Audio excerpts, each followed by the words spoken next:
পারচামটাকে উঁচু রাখার জন্য আমাকে সেই কারবালার ময়দানে যেতে হবে। হায় রে মুসলমান, ইমাম হুসেন নিজের স্ত্রীর কাছে গেলেন, স্ত্রী গো আমি জানো সে কারবালার ময়দানে যাব গো স্ত্রী। ও আমার বিবি সাহেবা তুমি শুনো শুনো, আমি যখন শহীদ হয়ে যাব সেই সময়তে তুমি স্বামী হারা হবে, কিন্তু তুমি সবুর করে নেবে। সবুরকারীকে আমার আল্লাহ তাআলা পছন্দ করেন।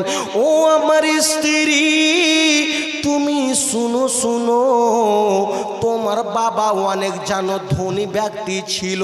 তোমার বাবা এমন জানো একটি ধনী ব্যক্তি ছিল। তোমার বাবা জানো চা পান করলে একটি সোনার কাপে চা পান করত। তোমার বাবা যখন চলতো তোমার বাবার পিছনে সামনে জানো বডিগার্ড চলতো। তোমার বাবা এত ধনী ছিল, কিন্তু আমার সঙ্গে তোমার বিয়ে দিয়েছে। তোমার বাবা টাকা পয়সা দেখে না, তোমার বাবা দেখেছে জানো অন্তরটা। ও আমার বিবি তুমি শুনো শুনো, তুমি আমার সঙ্গে থেকেছো, আমার সঙ্গে তুমি পরীক্ষা দিয়েছো, তুমি জানো পরীক্ষাতে পাস করেছো রে বিবি, কিন্তু আমাকে যখন শহীদ করা হবে তখন তোমাদের পালা আসবে, তোমাদের প্রতি ইয়েজিদের দলেরা নির্যাতন করবে। ও বিবি তোমাদেরকে আঘাত করবে, তোমাদের লাখের বালিকে ছিঁড়ে নেবে, তোমাদের কানের বালিকে ছিঁড়ে নেবে। তোমরা ধৈর্য ধরবে রে বিবি, কখনো পরীক্ষাতে যেন ফেল না হও। ও মুসলমান সেই সময়তে ইমাম হুসেন বিবির কাছ থেকে গিয়ে ও বেরাদার নিজের বোন জাইনাবকে বলতেছেন, বোন রে ও বোন তুমি নিজের ছেলে আউনে মোহাম্মদকে তুমি কুরবানি করে দিয়েছো রে বোন। ও বোন সেই ছোট ছোট ছেলে আউনে মোহাম্মদের বয়স বেশি ছিল না রে বাবা। ইমাম হুসেনের সে জানো যখন যুদ্ধর জন্য সকল যেতেছিলেন সেই সময়তে জাইনাবও বলেছিলেন, ভাই গো আমার ছেলেকে যাওয়ার অনুমতি দাও গো ভাই। ও ভাই ইমাম হুসেন বলেছিলেন, বোন তোমার তো ছোট ছোট ছেলে, তারা কিভাবে সে কারবালার ময়দানে যাবে। ও মুসলমান ইমাম হুসেন জানো যেতে দেবেন না, আর জানো ইমামে সে বেরাদার জাইনাব জানো ছাড়েন না। ও আমার জানো ভাই আমার ছেলেকে যদি না যেতে দেন আপনাকে আমি জানো ছাড়বো না। কেন? যেই সময়তে আমার মা ফাতেমা তু জাহরা রাদিয়াল্লাহু তাআলা আনহা আমাকে একদিন বলেছিলেন, ও তুমি জানো জাইনাব তুমি শুনো শুনো, যখন তোমার ভাই জানো শহীদ হবে সেই সময়তে আমিও থাকবো না, তোমার বাবাও থাকবে না, তোমার নানাও থাকবে না, তুমি থাকবে রে মা, তুমি কখনো ইমাম হুসেনের সঙ্গে ছাড়বে না। ও বউ আমার মেয়ে তুমি শুনো শুনো, তুমি জানো সেই সময়তে পরীক্ষা তুমি দেবে। হায় রে মুসলমান, আর এই কথাও বলেছিলেন, ও আমার ভাই যখন আপনার সঙ্গে যদি আমি না দিই, যদি কিয়ামতের দিন আমাকে আমার জানো নানা যদি জিজ্ঞাসা করে, ওই জাইনাব তুমি শুনো শুনো, সেই কঠিন দিনে আমার সেই ইমাম হুসেন পরীক্ষা দিয়েছিল, তুমি কেন সঙ্গে দাও না, তুমি কেন সঙ্গে তার জানো দাওনি। ও মুসলমান ইমাম হুসেন বললেন, বোন আমি জানো তোমার সেই ছেলেকে যাওয়ার অনুমতি দিলাম। হায় রে মুসলমান সেই দু ছেলেও শহীদ হয়েছিল রে বাবা। হায় রে মুসলমান, সুবহানাল্লাহ, একজন 100 টাকা দিয়েছে মাওলা, তার মনে সুকামনা খানিকে তুমি পূরণ করে দাও। হায় রে মুসলমান সেই সমাতে ইমাম হুসেন বেরাদার এ কথা বলতেছেন, যেন জাইনাব সকল কথা বলেছিলেন। ওই সমাতে জাইনাবকে বলতেছেন, বোন রে, এখন তো আর কেউ নাই রে বোন, আমাকে যেতে হবে, আমাকেও সেই দিনের খাতিরে ইসলামের জন্য শহীদ হতে হবে। হায় রে মুসলমান, দেখতেছেন একজন যেন উঠতে পারে না রে বাবা, উঠতেছেন আবার যেন জমিনে পড়ে যাইতেছেন। ইমাম হুসেনের সামনে আস্তে আস্তে আসলেন, আসার পরে বলতেছেন, বাবা গো, আমি কারবালার ময়দান যাব গো বাবা, আমাকে যাওয়ারও অনুমতি দেন। ও মুসলমান, সে কে? ইমাম হুসেনের একটি ছেলে, যার নাম হচ্ছে জয়নাল আবেদিন। তিনি যখন সেই জায়গাতে এসেছেন রে বাবা, জানো অনেক জ্বর, অনেক শরীরটা খারাপ, 100 ডিগ্রির ওপরে জ্বর, জানো ভালোভাবে থাকতে পারেন না। যখনই উঠছেন জমিনে পড়ে যাইতেছেন। সেই সমাতে ইমাম হুসেন বললেন, ও আমার সন্তান, তুমি শুনো শুনো, তোমার শরীরটাও অনেক খারাপ, তোমাকে কারবালার ময়দান যেতে দেওয়া হবে না, তুমি তো এখানে থাকতে পারো না, তুমি তো জমিনে পড়ে যাও, তুমি কিভাবে কারবালার ময়দান যাবে, কিভাবে তুমি যুদ্ধ করবে? হায় রে মুসলমান, জয়নাল আবেদিন বলেছিলেন, ও আমার বাবা, আমি যাব এই দিনের খাতিরে, আমিও শহীদ হব গো বাবা, আমাকে যাওয়ার অনুমতি দেন। ও হায় রে মুসলমান, ইমাম হুসেন বলতেছেন, না রে ছেলে, তোমাকে যেন অনুমতি দেওয়া হবে না। আজকে যদি তুমি শহীদ হয়ে যাও, আমার যেন আত্মীয় স্বজনের মধ্যে ছেলে লোক কেউ থাকবে না। তুমি যদি শহীদ হয়ে যাও, তোমার মা বোনদেরকে ধ্যান রাখবে। তুমি যদি শহীদ হয়ে যাও, সেই যেন আমার বোন জয়নাবের কে যেন ধ্যান রাখবে। ও মুসলমান, সেই সমাতে জানো বলেছিলেন, ও আমার সন্তান, তুমি যদি শহীদ হয়ে যাও, আমার জানো সেই আত্মীয় স্বজনের রিশতাদার একটি সিলসিলা কিয়ামত পর্যন্ত কিভাবে চলবে। ও মুসলমান, আজকে যে আমরা পীর যে আলে রসুল পেয়েছি রে বাবা, ওই জৈনুল আবেদিন থেকে চলে আসতেছে। সেই সময় যদি শহীদ হয়ে যেতেন, আমরা জানো পেতাম না। ও মুসলমান, জৈনুল আবেদিন বলতেছেন, বাবা গো, আমি সে কিয়ামতের ময়দানে কিভাবে, আল্লাহ তাআলা যদি বলেন কি তুমি কেন তোমার বাবার সঙ্গে দাওনি? ইমাম হোসেন বলতেছেন, সন্তান, তোমাকে আমি জানো বলতেছি, যতটুকু যিনারা শহীদ হয়েছেন, যতটুকু স্বভাব পেয়েছেন, আমার নানাকে বলে তোমাকে ততটুকু স্বভাব দিব রে সন্তান। তুমি জানো যেও না, তুমি তো চলতে পারো না, তোমাকে আমার সিলসিলাটা কিয়ামত পর্যন্ত চলতে জানো যেতে হবে। ও সন্তান, আমি জানি যখন আমার শহীদ হবে, তোমার মাদের প্রতি ইয়েজিদেরা অত্যাচার করবে, আমার বোন জাইনাবের প্রতি জানো ইয়েজিদেরা অত্যাচার করবে। ও আমার ছেলে, তুমি জানো যেও না। হায় রে মুসলমান, ইমাম হুসেন বেরাদার সকলের কাছে যাইতেছেন, আর জানো মাপ এবং ক্ষমা নিয়ে জানো যাচ্ছেন। ও মুসলমান, একজন জানো তিনার মেয়ে সাকিনা জানো তাড়াতাড়ি করে আসলো, আব্বা গো, আপনি ছেড়ে চলে যাইতেছেন গো আব্বা। আমি কাকে আব্বা বলে ডাকবো গো আব্বা? আপনিও চলে যাইতেছেন, আমার জানো ভাইও চলে গেল, আমার জানো ছোট ভাই আলী আসগারও চলে গেল, আমার ভাই আলী আকবরও চলে গেল।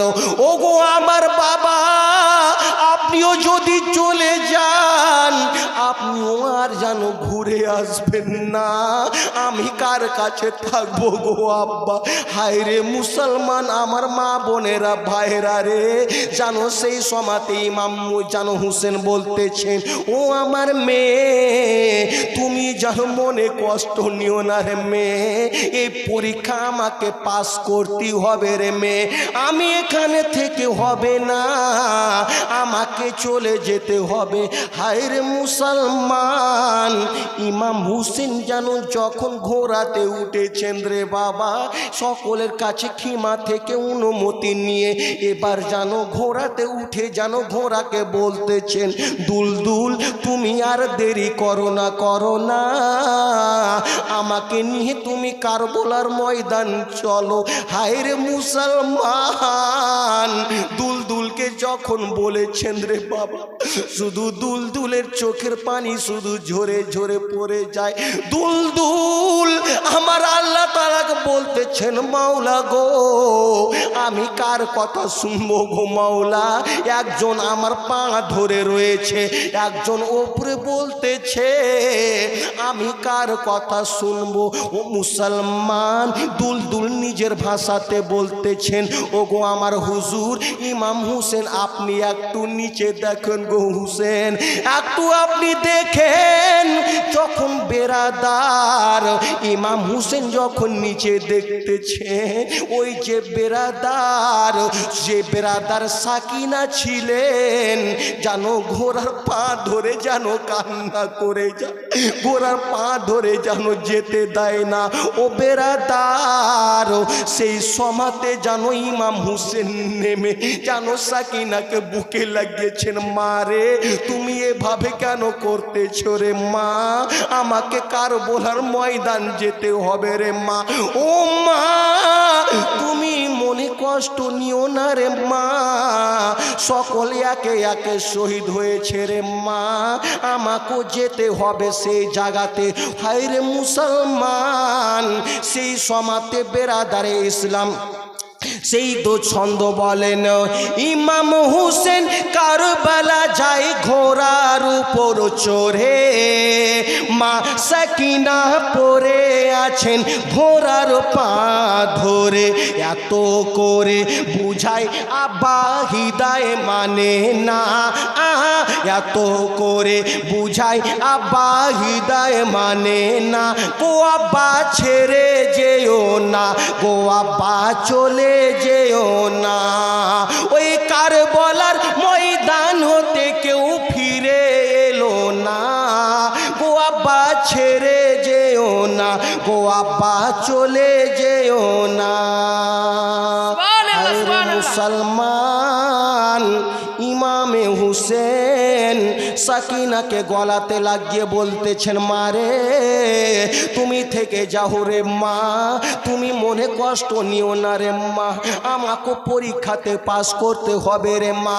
ও মুসলমান, ইমাম হুসেন নবী পাকের পাগড়ি খানাকে মাথায় বেঁধেছেন রে বাবা, তিনার বাবা শেরে খোদার তালোয়ার খানকে হাতে নিয়েছেন এবং বেরাদার মা ফাতেমার চাদর খানাকে জানো সে কোমরে বেঁধেছেন রে বাবা। ও মুসলমান, চাচা হামজার ঢাল খানাকে নিয়ে জানো বেরাদার ইমাম হুসেন এবার জানো ঘোড়াতে বসেছেন, ঘোড়াতে বসার পরে বলেন, ও ঘোড়া তুমি আর দেরি করো না, আর তুমি দেরি করো না, আমাকে নিয়ে তুমি কারবালার ময়দান চলো, আর তুমি এই জায়গাতে থাকো না। ও মুসলমান, ঘোড়া ইমাম হুসেনের কথা শুনে জানো তাড়াতাড়ি করে কারবালার ময়দান গেলেন রে বাবা। সেই জায়গাতে এবার জানো ইবনে সাদের লোকেরা বলতে লাগলো, ইবনে জিয়াদের লোকেরা বলতে লাগলো, ও তোমরা শুনো শুনো গো, ইমাম হুসেন এবার কারবালার ময়দানে চলে এসেছে, আর ইমাম হুসেনের কেউ নাই, ইমাম হুসেনকে তোমরা কেউ ছেড়ে দেবে না, ইমাম হুসেনকে জানো দুনিয়া থেকে বিদায় করে দিতে হবে।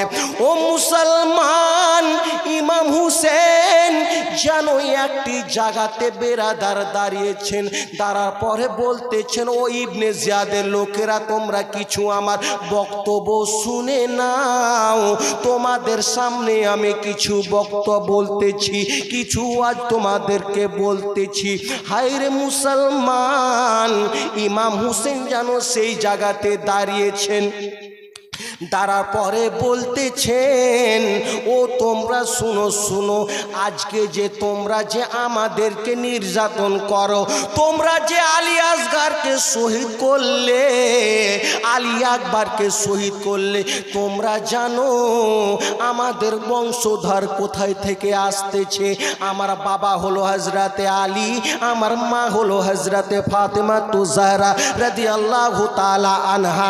আমার নানা কে না সৃষ্টি করলে আমার আল্লাহ তাআলা চন্দ্র সূর্য নক্ষত্র তারা কিছুকে সৃষ্টি করতেন না।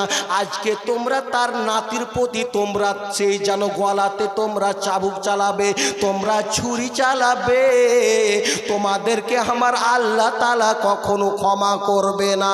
ও তোমরা শুনো, তোমরা যে আজকে নমাজ পড়ো, নমাজের সময়তে যখন তোমরা আজান দাও, সেই সময় তো আমার নানার নামটা নাও রে। ওই নানার নামটা নিয়ে তোমরা কিভাবে তার নাতিকে তোমরা জবাই করবে? ও তোমরা শুনো, যখন তোমরা জানো নমাজে আত্তাহিয়াতুর পরে তোমরা দুরূদ শরীফ পড়ো, আল্লাহুম্মা সাল্লি আলা মুহাম্মাদ ওয়া আলা আলে, ওই মুহাম্মাদ ওয়া আলা আলে, ওই হচ্ছে আমরা নবী মুস্তাফার আল। আজকে তোমরা আমাদের প্রতি নির্যাতন করতেছো, তোমরা কিয়ামতের ময়দানে কি জবাব দেবে রে? ও মুসলমান ইমাম হুসেন জানো এগুলো ওয়াজ নাসিহাত যখন করতেছেন রে বাবা, ইবনে সাদের কিছু লোকের জানো চোখের পানি ঝরে ঝরে পড়তে লাগলো। এ তো সঠিক কথা বলেছেন, ইমাম হুসেন তো সঠিক কথা বলেছে, না না ইবনে জিয়াদ আমাদেরকে ভুল পথে নিয়ে যাইতেছে। ও মুসলমান ইবনে সাদ বলতে লাগলো, ইমাম হুসেনকে আর যেন ওয়াজ করতে দেওয়া হবে না, কিছুক্ষণ যদি ওয়াজ করে আমার লোকেরা সকল যেন তার দলে চলে যাবে, আমাদেরকে কেউ যেন আর মানবে না, আমাদেরকে যেন নির্যাতন করবে, আমাদেরকে যেন দুনিয়াতে বাঁচিয়ে রাখবে না, ইয়েজিদের কথা কেউ যেন শুনবে না। হায়রে মুসলমান ইমাম হুসেনের কথা শুনে যেন এইদিকে ওয়াজ করতেছেন, এইদিকে ইবনে সাদ বলতে লাগলো, ও শুনো শুনো, ওই ইমাম হুসেন তুমি যদি আজকে যদি এজিদের হাতে যদি মুরিদ হয়ে যাও, তুমি এই কথা তুমি বেঁচে যাবে, তোমার আর ওয়াজ নাসিহাত আমরা শুনবো না, তোমাকে আর ওয়াজ করতে দেওয়া হবে না। হায়রে মুসলমান ইমাম হুসেন এই কথাই এবার যেন বলেছিলেন রে বাবা। ইমাম হুসেন বলতে লাগলেন, ও শয়তানেরা রে, তোমরা যদি কিয়ামতের ময়দানে না বলতে পারো কি আমাদের ইমাম হুসেন আমাদেরকে কিছু কথা বুঝায়নি, আমাদের সঙ্গে এসে যুদ্ধ করতে শুরু করে দিয়েছে, এই জন্য আমি তোমাদের সকল কথা আমি বলে দিলাম। ও মুসলমান আমার বাবাজি বন্ধুগণ আমার, সেই সময়তে জানো যখন বেরাদার ইবনে সাদ জানো শুনলো, বলতে লাগলো, ও হুসেন তোমার আর কোনো কথা শোনা যাবে না, তুমি যদি এজিদের হাতে হাত দাও তো তুমি বাঁচবে, না হলে তোমাকে দুনিয়া থেকে বিদায় করা হবে। ও মুসলমান বাবাজি বন্ধুগণ আমার, সেই সময়তে বেরাদার ইমাম হুসেন বলেছিলেন, আমি যদি জান হাজার হাজার জানকে তোমাদের এই দিনের খাতিরে দিতে রাজি, কিন্তু আমি কখনো তোমাদের হাতে আমি হাত দেব না, কখনো আমি তোমাদের হাতে হাত দিয়ে আমি মুরিদ হব না, আমি সকলকে দিয়ে দেব। কিন্তু আমার নানা যে ছিলেন, আমার নানা কোনো যেন অন্যায় কাজ করে নাই, কখনো অবৈধ কিছু কাজ করে নাই, আমরা তো তারই সন্তান, কখনো তোমাদের আমি হাত দেব না, এজিদের হাতে আমি হাত দেব না। হায় রে মুসলমান সেই সময়তে ইমাম হুসেন সে ইবনে সাদ বলতে লাগলো, ও হুসেন, তুমি যদি আজকে ইয়েজিদের হাতে হাত না দাও তো তুমি যুদ্ধের জন্য প্রস্তুত হয়ে যাও। হই রে মুসলমান, সেই সমাতে ইমাম হুসেন বলেছিলেন কি এই সমাতে আজকে যে বলতেছে এই সমাতে আমি ফুরাত নদীটাকে একটু উদ্ধার করে দেব। ও মুসলমান, সেই সমাতে দুলদুলে চাপলেন ইমাম হুসেন আর দুলদুলকে বলতে লাগলেন, ও দুলদুল আর দেরি করো না, আমাকে নিয়ে তুমি ফুরাত নদীর কাছে একটু চলো। ও মুসলমান, ওই সমাতে ইমাম হুসেন জানো যখন ফুরাত নদীর কাছে গিয়েছেন রে বাবা, যখন ফুরাত নদীর কাছে যখন গিয়েছেন সেই সমাতে দুলদুলিয়া তো স্পিরিটে গিয়েছে, ওই ইমাম হুসেনের ঘোড়া এত স্পিরিটে গিয়েছে সেই সমাতে গিয়ে জানো সেই বেরাদার ফুরাত নদীতে নেমেছে। ও মুসলমান, ইমাম হুসেন যেন নদীতে নেমে রে বাবা একটু যেন পানিকে হাতে নিয়েছেন।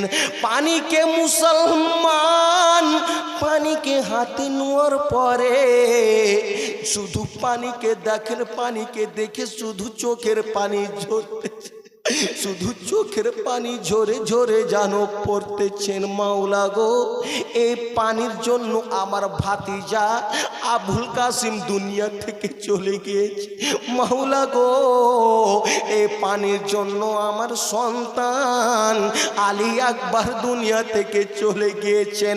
ও গো আমার রব্বুল আলামিন, এই পানির জন্য আমার 6 মাসের আলী আসগর দুনিয়া থেকে চলে, এই পানিকে আমি কখনো পান করব না, করব না। ও মুসলমান, সেই সমাতে ইমাম হুসেন যেন পানি সেই বেরাদার হাতে নিয়ে আছেন আর বেরাদার সেই বেরাদার হাতে নিয়ে নিয়ে সামনে দেখতেছেন আলী আসগরের কবরখানা বেরাদার দেখতে পাচ্ছেন আর পানির দিকে দেখতেছেন। মাওলা, আমার সেই সন্তান আলী আসগর ওই পানির জন্য দুনিয়া থেকে বিদায় নিয়েছে, না না আমি কখনো পানি পান করব না। ও মুসলমান, ইমাম হুসেন শুধু চোখের পানি ঝরে ঝরে যেন কান্না করতেছেন রে বাবা, পানিকে যেন পান করলেন না, পানিকে ফেলে দিলেন আর দুলদুলকে বলতেছেন, ও দুলদুল তুমি যদি পানি পান তো করে নাও।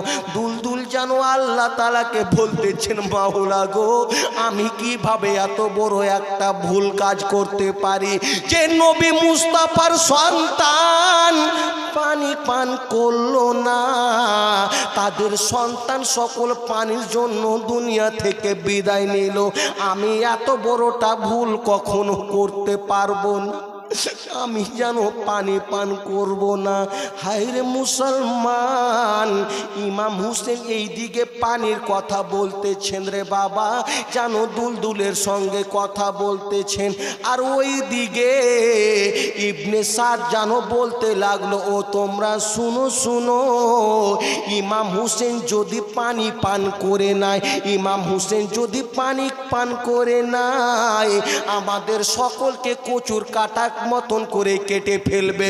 ও তোমরা শুনো, ইমাম হুসেনকে পানি পান করতে দেবে না। ইমাম হুসেন যারা যেন পানি না পান করার কারণে যদি আমাদের সঙ্গে তার সন্তানেরা এতক্ষণ যুদ্ধ করতে পারে, যদি পানি পান করে নাই আমাদের এক একটাকে বাঁচিয়ে রাখবে না। কিন্তু মুসলমান, ইমাম হুসেন যদি চাইতেন পানি যেন পান করতে পারতেন রে বাবা, কিন্তু পানি পান করলেন না।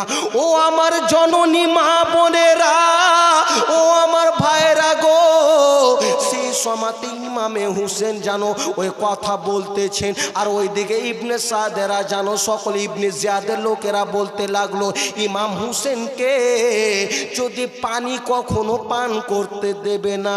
ও মুসলমান, নিজের দুলদুলে ইমাম হুসেন জানো চেপেছেন আর বলতে লাগলেন, দুলদুল আর তুমি দেরি করো না, আমাকে চলো তুমি সেই কারবালাতে নিয়ে আমি তাদের সঙ্গে যুদ্ধ যুদ্ধ করতে হবে, আমাকে নানার যেন দিনটাকে কায়েম দায়েম রাখতে হবে। ও মুসলমান, আমার বাবাজি বন্ধুগণ, আমার ইমাম হুসেন যেন তাড়াতাড়ি করে যেন বেরাদার দুলদুলে চেপেছেন রে বাবা। আর ওই দিকে সকল বলতে লাগলো ইমাম হুসেনকে যেন বাঁচিয়ে রাখা হবে না, ইমাম হুসেনকে এই জায়গাতে যেন শহীদ করা হবে। হায়রে মুসলমান, যত লোক ইমাম হুসেনের সামনে আসেন সকলকে যেন তালোয়ার দিয়ে কচু কাটার মতন করে কেটে ফেলতেছেন। সকল যে মনে যেতেছেন ওই 22,000 সৈন্যকে সকলকে যেন জবাই করে দিতেছেন। ও মুসলমান, যার মধ্যে নবী মুস্তাফার খুন রয়েছে, দুনিয়ার যেন কোনো লোক যেন তাদের সঙ্গে যুদ্ধ করতে পারবে না। হায়রে মুসলমান, ইমাম হুসেন যেন তাড়াতাড়ি করে ঘোড়া নিয়ে যেতেছেন আর সকল যেন যুদ্ধর জন্য আসতেছেন রে বাবা। সকলকে যেন যে মনে যায় কচু কাটার মতো করে সাফ করে চলে যায়। হায়রে মুসলমান, কিছুক্ষণ যুদ্ধ করার পরে ইয়েজিদের দলেরা যেন একটা যেন মিটিং করতেছে। ও তোমরা শুনো শুনো, ইমাম হুসেন যদি এভাবে যেন যুদ্ধ করতে থাকে আমাদের কাউকে বাঁচিয়ে রাখবে না, সকলকে আমাদেরকে মেরে দেবে। ইমাম হুসেনের সঙ্গে এভাবে যুদ্ধ করে হবে না। ও আমার বাবাজি বন্ধুগণ আমার, ও আমার মা বোনেরা গো, ইমাম হুসেন সেই জায়গাতে যুদ্ধ করতেছিলেন রে বাবা। কেউ জানো তার সঙ্গে পারেন না, কিভাবে পারবে? যার মধ্যে আমার নবী মুস্তাফার খুন, যার জানো হাতে শেরে খোদা আলীর তালোয়ার, যার জানো বেরাদার মাথাতে নবী মুস্তাফার পাগড়ি, যে জানো আমার নবী মুস্তাফার নাতি, কে তাদের সঙ্গে পারবে? ও মুসলমান, ইমাম হুসেন যেন যুদ্ধ করতেছেন। তারা যেন মিটিং শেষ করা হলো, বলতেছে তোমরা শুনো, এক দু করে এভাবে আর যুদ্ধ করে হবে না। তোমরা দূর থেকে ইমাম হুসেনকে তীর মারতে শুরু করো। তীর যদি না মারো সে সকলকে কচু কাটার মতো কেটে ফেলবে। ও মুসলমান, সেই সময়তে ইমাম হুসেন জানো যখন দুলদুলে চেপেছিলেন রে বাবা, তারা জানো তীর চালাতে শুরু করেছে। ওই তীরগুলো কখনো তো হাতে লাগতেছেন, হাত থেকে যেন ফেলে দিতেছেন, কখনো পায়ে লাগতেছে, পা থেকে যেন ফেলে দিতেছে। হায়রে মুসলমান, একটি শয়তান বেরাদারে ইসলাম কিছুক্ষণ পরে একটি তীর মেরেছে। ওই তীরটি বেরাদার হাতে লাগলো না, ওই তীরটি যেন পায়ে লাগলো না রে বাবা। ওই তীরটি এসে ইমাম হুসেনের যেন একটি যেন বেরাদার চোখের কোণাতে, যখন চোখের কোণাতে লাগা, ইমাম হুসেন যেন আর দুলদুলে থাকতে পারলেন না রে বাবা। ওই দুলদুল থেকে যেন জমিনে পড়ে গিয়েছেন। সেই সময়তে ইমাম হুসেন যেন যখনই জমিনে পড়া রে বাবা, সেই ইবনে জিয়াদের লোকেরা অনেক আনন্দ করতে লেগেছে। ইমাম হুসেন আজকে শেষ, ইমাম হুসেন আর আমাদের সঙ্গে যুদ্ধ করতে পারবে না। ও মুসলমান, কয়টা শয়তান তারা জানো তাড়াতাড়ি করে ইমাম হুসেনের কাছে আসলো। আসার পরে মুসলমান যে জানো ক্ষত বিক্ষত হয়ে আছে রে বাবা, জানো হাতে পায়ে তীর, জানো বুকে তীর, জানো মাথায় তীর, কত জায়গাতে ক্ষত বিক্ষত হয়ে আছে। ইমাম হুসেন আর জানো উঠতে পারেন না, ওই মাটিতে জানো পড়ে গিয়েছেন। সেই সময়তে সেই শয়তানেরা বলতে লাগলো শুনো শুনো, গো, ইমাম হুসেনকে তোমরা ছেড়ে দাও না। ইমাম হুসেনকে এই সমাধি তাকে যেন শহীদ করা হবে, তাকে দুনিয়া থেকে বিদায় করা হবে, ইমাম হুসেনকে ছেড়ে দেওয়া হবে না। ও মুসলমান বাবাজি বন্ধুগণ আমার, সেই সমাতে বেরাদার ইমাম হুসেন সেই জায়গাতে আছেন। বেরাদার আর ওই তিনজন মতন ইমাম হুসেনের সামনে আসলো। আসার পরে যেই যেন শরীর ক্ষত বিক্ষত হয়ে আছে, পায়ে তীর, হাতে তীর, বুকে তীর, পেটে তীর। ও মুসলমান, ওই শয়তানরা এসে তো কেউ তো বেরাদার যেন পায়ে চড়ে নিয়েছে। ইমাম হুসেন যেন বেরাদার সে পড়ে আছেন জমিনে। একজন শয়তান এসে ইমাম হুসেনের যেন বেরাদার জাঙ্গে চড়ে নিয়েছে। একজন শয়তান যেন ইমাম হুসেনের বেরাদার যেন পিঠে যেন সেই বেরাদার বুকে যেন চড়ে নিয়েছে। হায় রে মুসলমান, ইমাম হুসেন যেন চোখের পানি ফেলে ফেলে বলতেছেন, ও তোমরা শুনো, তোমরা এভাবে কেন এত কষ্ট দিতেছ? ও তোমরা শুনো, সেই বুক থেকে নেমে যাও, আমাকে অনেক কষ্ট লাগতেছে। ও তোমরা জাঙে থাকো না, আমার যেন অন্তরটা ছটপট ছটপট করতেছে।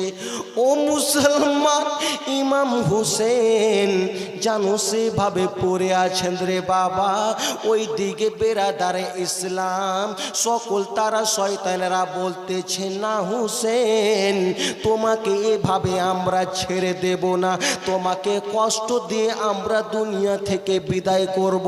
ও মুসলমান, ইমাম হুসেন সেই সময়তে একটা কথা বলেছিলেন, হায় রে ভাই, আমরা যে আজকের নমাজ যে যেন পড়তে যাই রে ভাই, আমরা শরীরটা সুন্দর আমাদের, কিন্তু নমাজ আমরা পড়ি না। আমরা আজকে বেরাদার নমাজ, আমরা আজকে বেরাদারে ইসলাম পড়তে যাই না। কিন্তু মুসলমান ইমাম হুসেন সেই শেষ লিদানের সময় তো তিনি নমাজের কেমন ফজিলত দিয়েছেন, কি সম্মান দিয়েছেন। ও মুসলমান বাবাজি বন্ধুগণ আমার, ইমাম হুসেন বেরাদার, ইমাম হুসেন বলতে লাগলেন, শুনো শুনো, তোমরা আমাকে এখন জানো গলাটাকে কেটে নেবে। তোমরা শুনো, আজকের দিনটা অন্য দিন না, আজকের দিনটা হচ্ছে জুমার দিন। ও শুনো শুনো, আজকে দেখো এখন সময়টা কেমন হলো। একজন বলতে লাগলো, হুসেন এখন কুফার মসজিদে আজান হতেছে। ও মুসলমান, ইমাম হুসেন জানো বলতে লাগলেন, শুনো শুনো গো, আমাকে একটু নমাজ পড়ায় একটু সময় দাও। তোমরা গলাটা কেটে নিবে, কেটে নাও, আমাকে একটু নমাজ পড়া, আমাকে সময় দাও, আমি নমাজটা একটু পড়ে নি। ও মুসলমান, আমাদের আজকে শরীর ভালো, আমরা নমাজ পড়তে যাই না রে বাবা, আমরা নমাজের কাছে যাই না, আমরা মসজিদ যাই না। ইমাম হুসেন কেমন জানো নমাজের ফজিলত দিয়েছেন রে বাবা, কেমন সম্মান দিয়েছেন। ইমাম হুসেন জানো বলতে লাগলেন, ও তোমরা শুনো, আজকে জানো জুমার দিন, আজকে আমাকে 2 রাকাত নমাজ পড়ার শুধু সময় দাও, নমাজটা পড়ে নি, তোমরা আমার জানো মাথা কাটবে, কেটে নাও, কিন্তু নমাজ পড়া আমাকে সময় দাও। হায় রে মুসলমান, সেই এজিদের দলেরা বলতে লাগলো, ও হুসেন, তোমাকে নমাজ পড়ার সময় দেব না, তোমাকে নমাজ পড়তে দেব না। ও মুসলমান, ইমাম হুসেনের বাবা जिनार नाम हजरत आली शेरे खुदा রাদিয়াল্লাহু তাআলা আনহু। ও মুসলমান, তিনি কিভাবে নামাজ পড়েছেন রে বাবা?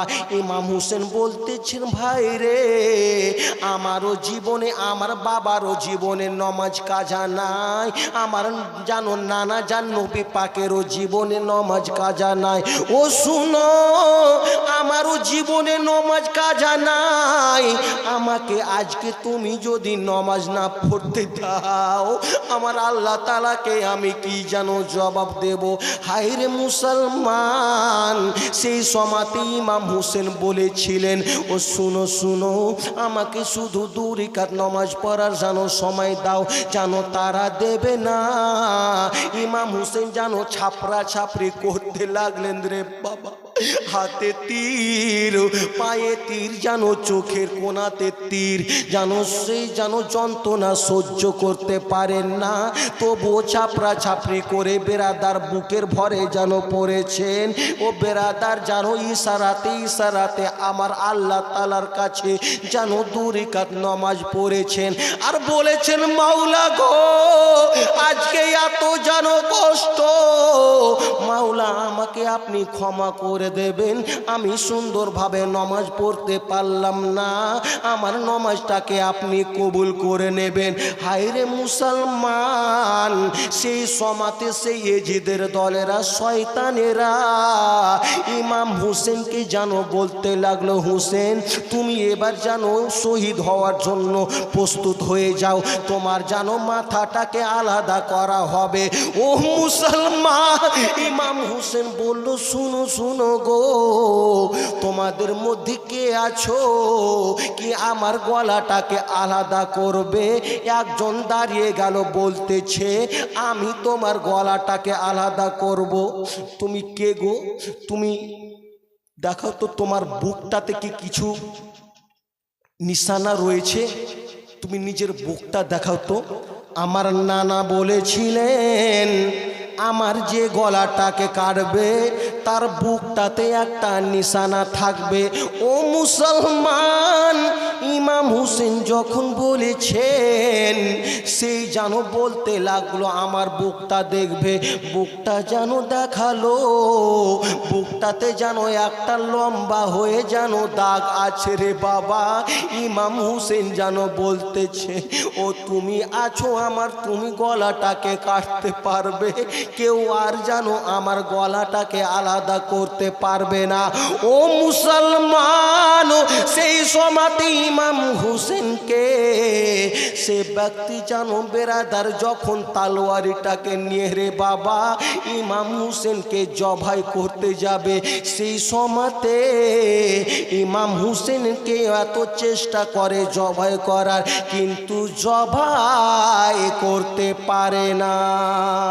ও মুসলমান, ইমাম হোসেন বললেন, তোমরা শুনো, তুমি জবাই করবে ঠিকই, কিন্তু যে জায়গাতে তুমি জানো ছুরিটা চালাও, সেই জায়গাতে আমার নানা জান জানো চুমো খেতেন, ওই জায়গাতে আমার নানা জান আমাকে আদর করে চুমো খেতেন। ও শুনো শুনো, ওই জায়গাতে তুমি আমাকে জবাই করতে পারবে না। তুমি যদি জবাই করতে হয়, তুমি আমাকে জানো এই সাইড থেকে জবাই করো। হায়রে মুসলমান, ইমাম হোসেনকে জানো সেই জানো সাইড থেকে জবাই করা হলো রে বাবা। ইমাম হোসেন জানো শহীদে আজম হয়ে গেলেন। আল্লাহুম্মা সাল্লি আলা মাওলানা মুহাম্মদ ওয়ালা ওয়ালি সৈয়দিনা মাওলানা মুহাম্মদ। নীল আকাশ আজ লাল হইল, জানো রক্তেরি বরণ, ইমাম হোসেন শহীদ হলেন। নানা নানাজির উম্মতের কারণ নীল আকাশ আজ লাল হইল, জানো রক্তেরই বরণ ইমাম হুসেন শহীদ হলেন। নানাজি উম্মতের কারণ 150 খানা চিঠি দিয়া কুফা ডাকে ধোকা দিয়া, 150 খানা চিঠি দিয়া কুফা ডাকে ধোকা দিয়া, ও গোয়ারাই শেষে শহীদ করে, এ হলো কুফির কুচরণ নীল আকাশ আজ লাল হইল, ও গো জানো রক্তেরই বরণ ইমাম হুসেন শহীদ হলেন। ও গো নানাজির উম্মতের কারণ কারবালার ওই মরুর উপরে ইমাম হুসেন লড়াই করে, কারবালার ওই মরুর উপরে ইমাম হুসেন লড়াই করে, ও গো 3 দিন ধরে দেয় না পানি, 3 দিন ধরে দেয় না পানি, ইয়েজিদের ওই কুচরণ নীল আকাশ আজ লাল হইল, ও গো জানো রক্তেরই বরণ ইমাম হুসেন শহীদ হলেন। নানাজি উম্মতের কারণ জালিমেরা ঘিরে ঘিরে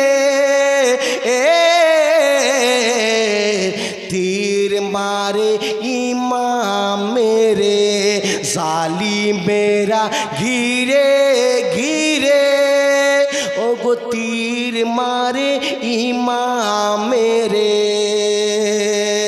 ইমাম হুসেন কাতর হালে, ইমাম হুসেন কাতর হালে নমাজকে করেন স্মরণ নীল আকাশ আজ লাল হইল, ও গো জানো রক্তেরই বরণ ইমাম হুসেন শহীদ হলেন। ও গো নানাজির উম্মতের কারণ। ও মুসলমান বাবাজি বন্ধুগণ আমার, সেই সমাতে যখন ইমাম হোসেন বেরাদার শহীদ করা হয়েছিল, কিতাবের মধ্যে পাওয়া যায় ওই আসমানের রংটা যেন লাল হয়ে গিয়েছিল। সেই সমাতে মুসলমান কেউ নিজে রান্না করার জন্য কুফার জমিনে কেউ আঘাত দেখতে চাচ্ছে, তো আঘাত থেকে যেন রক্ত প্রবাহিত হচ্ছে। কেউ যেন আর কোথাও যাচ্ছে, তো সেই জায়গা থেকেও রক্ত বের হচ্ছে। হায় রে মুসলমান বাবাজি বন্ধুগণ আমার, ইমাম হোসেন কিভাবে দুনিয়াতে বেরাদার চললেন আর বুঝতে পারলাম কি নমাজকে আমার ইমামে হোসেন কত তার সম্মান দিয়েছেন। নমাজটাকে আমার ইমামে হোসেন কিভাবে বেরাদার শেষ নিদানের সমাত নমাজের যেন সম্মানটাকে আমার ইমামে হোসেন দিয়েছেন। ও মুসলমান বাবাজি বন্ধুগণ আমার, সেই সমাতে বেরাদার